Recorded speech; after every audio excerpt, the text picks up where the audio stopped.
প্রিয় ক্রীড়াপ্রেমী বন্ধুগণ, আসসালামু আলাইকুম। আশা করি সবাই ভালো আছেন। তয় মুই আজ হাজির হয়ে গেছিলাম মোগো বরিশাল মেহেন্দিগঞ্জ উপজেলা ঐতিহ্যবাহী কাজিরাট একতা ডিগ্রি কলেজ মাঠ 2025 13 জুন আজ রবিবার। তয় এহেন্দাই ঐতিহাসিক গ্রামের কোরবানির ঈদের পরে কাজিরাট থানাবেতি ফুটবল খেলার একটি বিশাল আয়োজন। আর এই খেলায় ফাইনালে খেলতে চলি গ্রামের কাজিরহাট সদর একাদশ আর সন্তোষপুর একাদশ। আর লাল জার্সি পরাই যাগো দেখতাছেন হেরা কিন্তু বারাকৃত অভিজ্ঞ রেফ্রিগণ। তয় যারা আজকে এরম একটি অত্যন্ত সুন্দর ও মনোমুগ্ধকর পরিবেশে খেলা দেখতে না আইতে পারছেন, তাই আগামী বছর একতা ডিগ্রি কলেজ মাঠে এরকম একটা মনোমুগ্ধকর খেলার আয়োজন হইবে। আমরা সবাই আমন্ত্রিত। আর ভিডিওটা সম্পূর্ণ দেখতে হইলে ভিডিওটা কন্টিনিউ করতে হইবে। আর সাদা টিয়ে কালার জার্সি পরা জায়গায় দেখতে আছেন, এরাই হইলে কি আমার সন্তোষপুর একাদশ।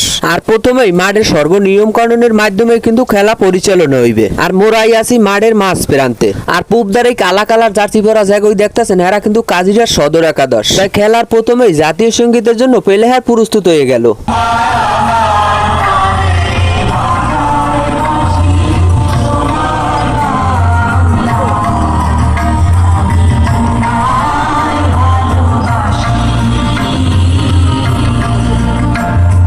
তাই এরকম একটি কাজিরাট থানাব্যাপী ফুটবল খেলার আয়োজন করার জন্য কাজিরাট থানাবাসী সবাইকে অসংখ্য ধন্যবাদ জানাই। বিশেষ করে এরকম একটি অত্যন্ত সুন্দর এবং মনোমুগ্ধকর পরিবেশে খেলা উপহার